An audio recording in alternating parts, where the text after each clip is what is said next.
I think more shock and dauntingness was more the feeling I felt. But it was, the thing is, it's, I think I was on such a high anyway, and so was Catherine, about George, that... It started with a silent directive, but within hours, it lit a fire under the entire royal family, especially one furious queen.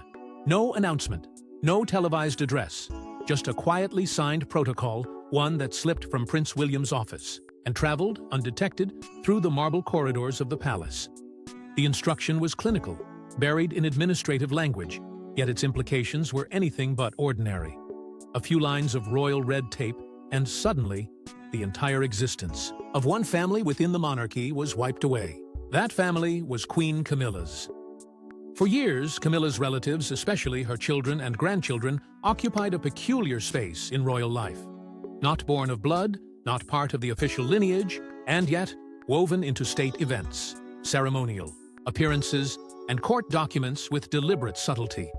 But Prince William, it seems, had drawn a line. The directive explicitly revoked any honorary or ceremonial recognition of Camilla's family from all royal proceedings moving forward. It was the kind of document most never see. But inside the palace, once its contents became known, the whispers began to spread. And so did the shock. What was most alarming wasn't just the content of the memo, it was its intent. This wasn't a budget adjustment or a routine roster change. This was a deliberate move to undo something, a reset, an institutional correction. William reportedly referred to it as a return to constitutional purity, a monarchy defined strictly by bloodline, stripped of sentiment and favoritism. But if that sounded noble on paper, the emotional toll it unleashed was anything but clean. Camilla, blindsided, exploded in disbelief. And for those inside the palace walls, the fury was palpable. Witnesses described frantic calls, stormed-out meetings, and urgent attempts to understand who had signed off on what and why. The monarchy, known for its restrained coldness, was suddenly on fire from within. But this wasn't an isolated decision. It came as part of a broader wave of internal reform, signaling something far deeper. Prince William was no longer just the heir. He was assuming control, quietly, strategically. Power, in the royal world, often changes hands long before crowns do, and this was one of those moments. His actions weren't about optics or tabloid reactions. They were about drawing a firm boundary around what the monarchy is and what it is not. Camilla's rage was only the beginning, because beneath the emotion, one unavoidable truth had been exposed. The future of the royal family would not accommodate everyone. Not anymore. The privileges, quietly extended to those once considered adjacent royalty, were being reeled in. The court was being cleaned, reorganized, reinforced. And this silent revolution didn't just upset tradition, it shattered years of quiet progress Camilla had made to secure a place not just for herself, but for her bloodline. But this wasn't just a power move. It was a direct attack on something Camilla had spent years quietly building. She wasn't supposed to become queen, but Camilla did more than just wear the crown. She built a dynasty beneath it. Camilla's rise wasn't just unexpected, it was unthinkable. Vilified for decades, dismissed as a royal outsider, and blamed. For the collapse of the most iconic royal marriage in modern history, few believed she would ever be fully embraced. But Camilla wasn't after affection, she was after permanence. And while the world watched her navigate the role of queen consort behind palace doors, she was quietly constructing something far more enduring. A legacy, a family foothold, a hidden empire nestled beneath the grandeur of the crown. It began subtly. After her marriage to Charles in 2005, Camilla made no immediate demands. Her children, Tom and Laura, remained largely absent from royal proceedings. Her grandchildren lived outside the royal spotlight. But slowly, almost imperceptibly, the pattern began to shift. Invitations were extended to royal events. Seats, once reserved for blood heirs, were shared with Parker Bowles' relatives. Her family didn't wear titles, but they walked through royal gates as if they belonged, and in time, they were treated like they did. The most glaring symbol of this rise came at Charles's coronation. In a break from centuries of tradition, 3 of Camilla's grandsons took on roles as pages of honor positions historically reserved for princes, dukes, and heirs of bloodline nobility. For royal insiders, it wasn't just an honor. It was a statement. Camilla wasn't merely being crowned. She was legitimizing her entire family under the canopy of monarchy. Behind the scenes, courtiers began whispering. Some dismissed it as ceremonial courtesy. Others saw it for what it truly was, a strategic campaign to insert her bloodline into history. Staffers noticed how Camilla's children were now referred to as Her Majesty's family in royal documentation. Media briefings began to mention her grandchildren by name. Photographers were subtly guided to frame them at public events, and before anyone realized what was happening, Camilla's private world had seeped into the official one. It wasn't just about visibility, it was about future-proofing. Camilla understood that while she may never be fully loved by the public, the institution respected patience. She leveraged that patience with precision, embedding her family into ceremonies, holiday traditions, and even royal residences. It was done in whispers, not proclamations, but its impact was undeniable. Over time, even those who initially bristled at the idea began treating the Parker Bowles lineage as part of the furniture present, accepted, unchallenged. To the outside world, it appeared harmless, a modern twist on royal tradition. But inside the palace, not everyone was convinced this was simply the evolution of a blended family. There was something deeper, something strategic, a slow rewiring of the monarchy's blood map. And while Camilla remained all smiles in public, those within knew this was no accident. This was design. But while Camilla was expanding her quiet dominion, others were watching and growing increasingly alarmed. For William and Kate, the monarchy isn't a family affair. It's a bloodline. And Camilla had crossed a line. They watched, in silence, but they weren't indifferent. Prince William and Princess Kate had long observed Camilla's quiet maneuvering with growing unease. To many on the outside, it looked like harmless inclusion. But to the future king and queen, it was the slow erosion of the crown's core identity. William was raised in the shadow of legacy, shaped by the precision of Queen Elizabeth II and the unflinching sense of duty instilled by Prince Philip. He knew what the monarchy stood for, and to him, it wasn't sentiment. It was structure, stability, blood. Camilla's moves, subtle as they were, disturbed that foundation. William wasn't opposed to modernization. He embraced it in public appearances, speeches, and charitable reforms. But modernization, in his eyes, didn't mean dilution. It didn't mean allowing the consort's children of no royal blood to hold ceremonial titles, appear at state events, and be referred to in palace documents as though they were heirs. That wasn't inclusion. It was confusion. And confusion, within the monarchy, breeds weakness. Behind the scenes, William began to set the gears in motion. He reviewed ceremonial protocols, adjusted guest lists, and requested briefings that laid bare every instance Camilla's family had been afforded special access. His concern wasn't personal, it was institutional. The monarchy had to appear united, clear, and grounded in lineage. Anything else opened the door to favoritism, blurred succession lines, and worse, public backlash. In an age where taxpayer scrutiny was fiercer than ever, the optics of awarding royal visibility to private citizens struck him as dangerous. Kate shared his reservations. She didn't speak loudly, nor did she engage in palace politics with the aggression of others. But she had witnessed firsthand how easily public perception could unravel. After years of enduring comparisons to Diana, she understood the cost of appearing out of touch, and she stood firmly by William's belief that the monarchy must tighten its circle, not expand it. Those born into duty carry it with them. It isn't something that can be inherited by marriage or passed through proximity. Together, they formed an invisible line of resistance, not with public outbursts or scandal, but with action. The ceremonial ranks began to shift. Non-working royals slipped from the spotlight. Camilla's family, once peppered through state occasions and public images, started to vanish quietly from view. Nothing was announced, but everything was changing. This wasn't rebellion. This was restoration. A reversion to the monarchy's spine, its bloodline. And William made it clear, this wasn't about Camilla as a person. It was about what she represented, a bending of rules, a sentimental indulgence the institution could no longer afford. The monarchy had to be defined by Clarity, not comfort. And in the eyes of the future king and queen, Camilla had gone too far. As tensions escalated behind palace doors, Camilla remained unaware that her legacy was being quietly erased.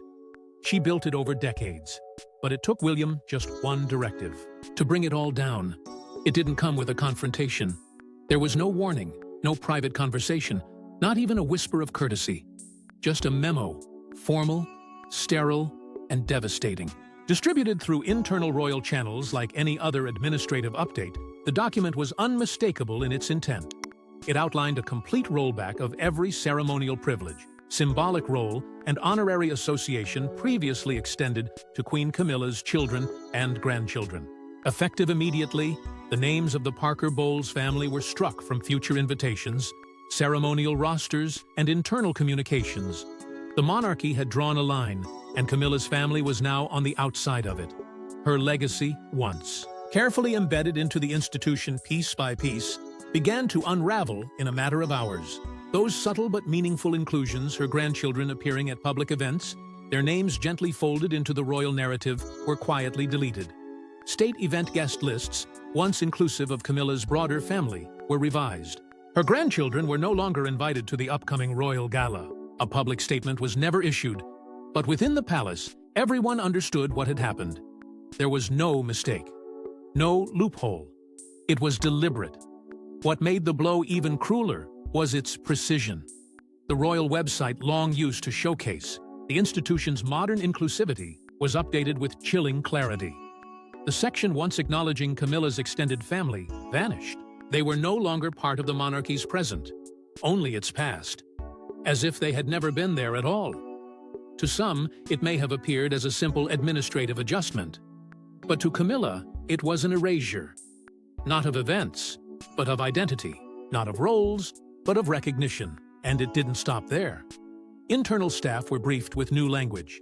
Non-linear relatives of the Queen Consort shall no longer be extended ceremonial access or official acknowledgement. The phrasing was cold, legalistic, and final. It wasn't just a policy change, it was a message, a cleansing. Camilla's quiet efforts to carve out a legacy for her descendants had been shredded by William's vision for a purer, tighter monarchy. To the Queen Consort, this wasn't a matter of constitution. It was humiliation. Public, personal, absolute. She had endured decades of scrutiny, ridicule, and rejection. She had survived being the most hated woman in Britain, and she had done it with patience, subtlety, and loyalty. But now, just when she thought she had secured her family's place in history, that legacy was dismantled by the very institution she had served. She was never going to be Diana. But Camilla believed she had earned something: respect, inclusion, permanence. And yet, with one command, William had reminded her that the monarchy is not built on effort. It's built on blood. And that distinction, no matter how painful, was now official. And then came the moment that turned quiet fury into explosive grief. Behind the royal walls, a queen shattered. Camilla's rage and grief exploded like never before.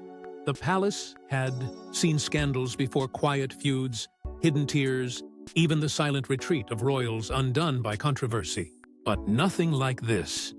Nothing like the sound of a queen consort unraveling behind velvet curtains. When Camilla received the news, it wasn't through a personal call, nor a private discussion. It came from an assistant's briefing, delivered like routine paperwork, a formality, and it detonated everything she thought she had secured. The silence that followed was brief, because moments later, Clarence House erupted. Camilla, for once, didn't compose herself. She screamed. Loud, unfiltered, unrestrained. Her fury turned on staff, on protocol, on the very walls that had for so long protected her rise. "How dare he?" she cried. "How dare he do this to me?" It wasn't about ceremony anymore, it was personal. Her voice, once so carefully modulated for public comfort, now cracked with pain and disbelief. She believed she had earned her place, paid her dues, and stitched herself, however slowly, into the royal fabric. And now, she claimed, Prince William had torn it all apart with a stroke of his pen. The days that followed were not regal. They were raw. She skipped engagements without explanation. Meals went untouched. Advisors were told to clear her schedule indefinitely. Those who ventured close enough to witness it said Camilla spent hours pacing, whispering to herself and collapsing into silence. She wasn't just mourning a public humiliation, she was grieving a legacy lost. The breakdown wasn't theatrical, it was internal combustion, and it didn't fade. What made it worse, she believed, was who stood behind the curtain pulling the strings. Kate.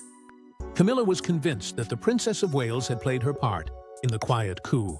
In her mind, Kate hadn't just stood by, she had endorsed it. Not with words, but with smiles. With silence. That betrayal cut deeper than the memo itself. Because Camilla had always kept a careful distance with Kate. Polite, cordial, but never close. And now, that brittle courtesy had shattered. At their next public engagement, Camilla didn't even meet Kate's eyes. She offered no greeting, no acknowledgement, only the cold stillness of someone who had felt the knife twist.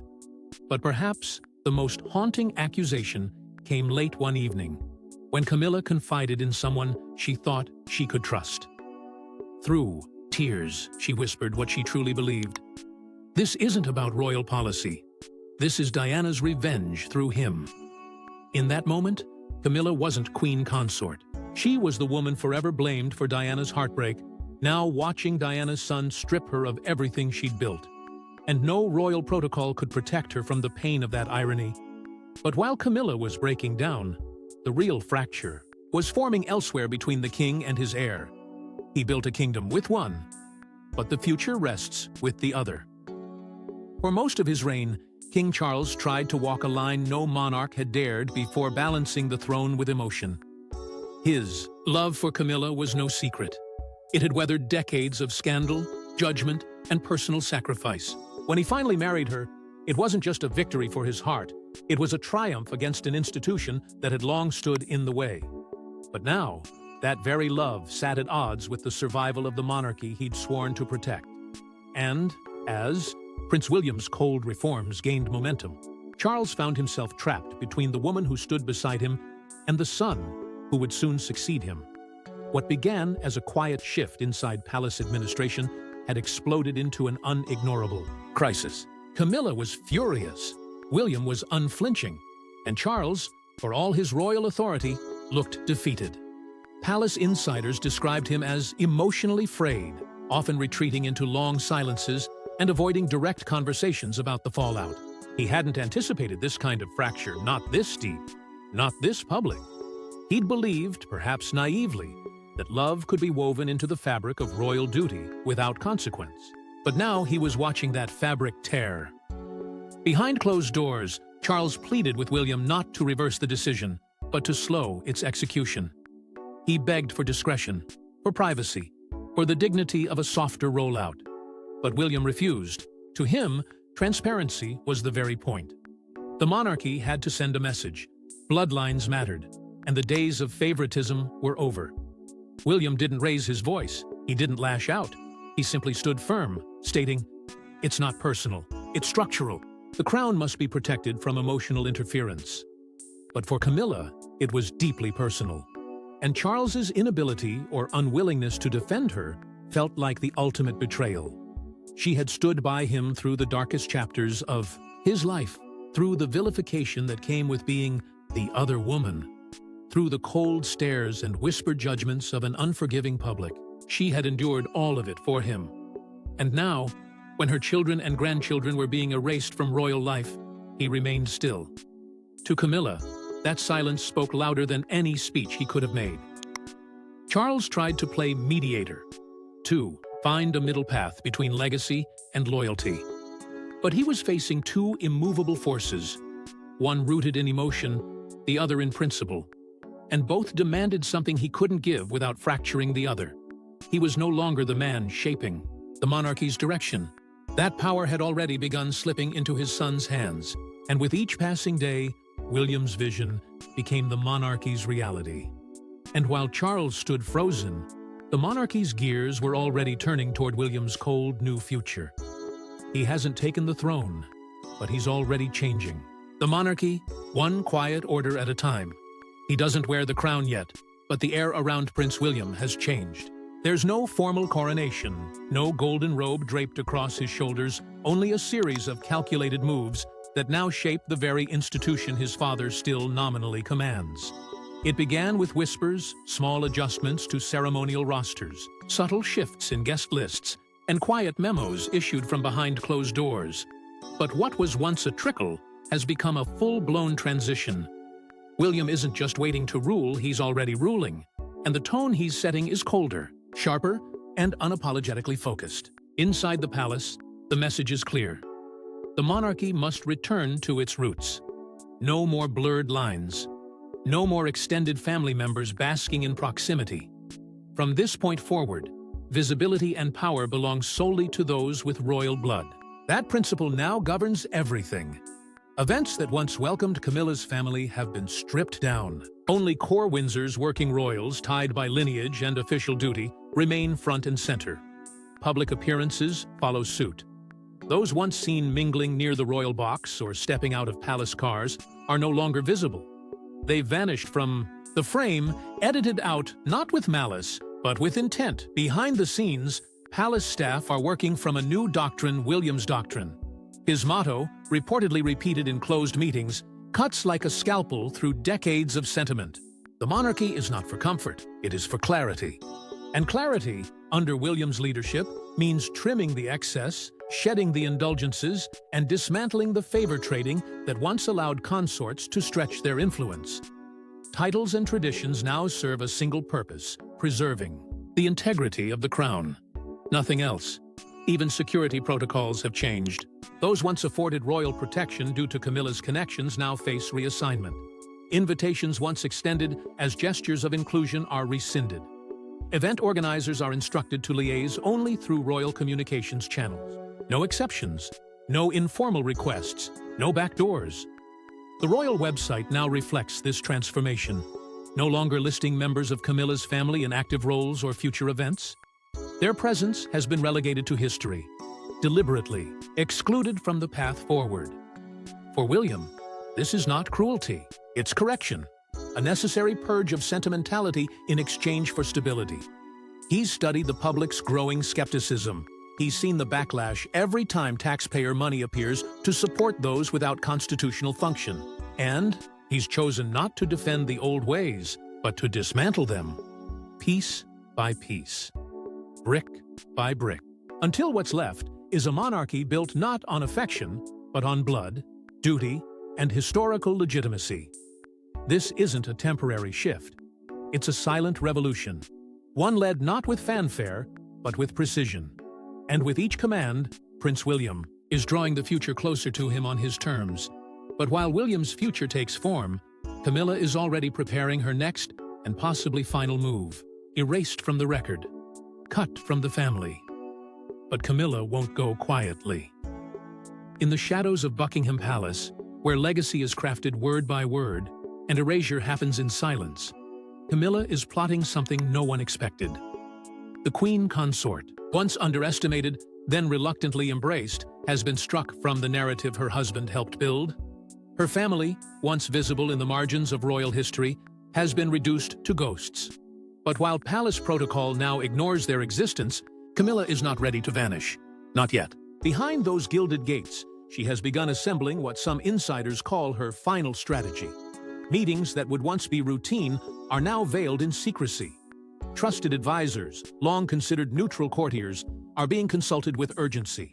Legacy experts, media veterans, personal allies. The aim isn't to reclaim lost honors, it's to shape how the world will remember her. Because if Camilla's name is to be purged from the monarchy's present, then she's determined to make it thunder through its future.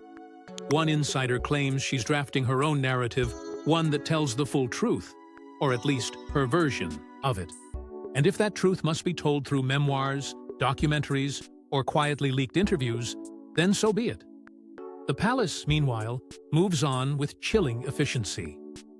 The next round of royal events, Garter Day, Trooping the Color, State. Banquets are being prepared, but this time the guest lists are clean.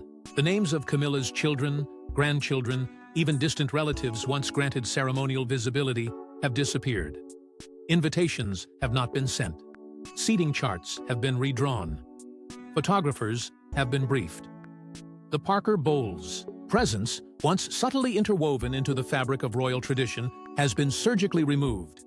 For some staff, it's unsettling. They remember the slow inclusion, the deliberate way Camilla integrated her family with grace and caution. They sympathize with her heartbreak. Others, though, view William's move as necessary, long overdue a return to structure, a correction of blurred lines.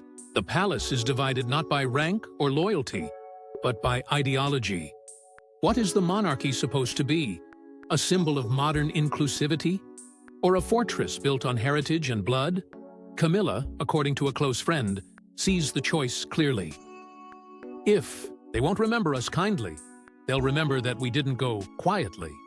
She has no interest in disappearing with grace, not after spending decades fighting to be more than just a royal accessory. To her, this isn't about access. It's about dignity, about legacy, about refusing to be erased like a mistake that never belonged. And so, even as her public schedule dims, her resolve only hardens. William, on the other hand, has made no apologies. When pressed by aides behind closed doors, he's been unshakable. This isn't retribution, he reportedly told them. It's restoration. In his eyes, the monarchy can only survive if it is stripped of sentiment and reset on truth. Not love, not loyalty, just lineage.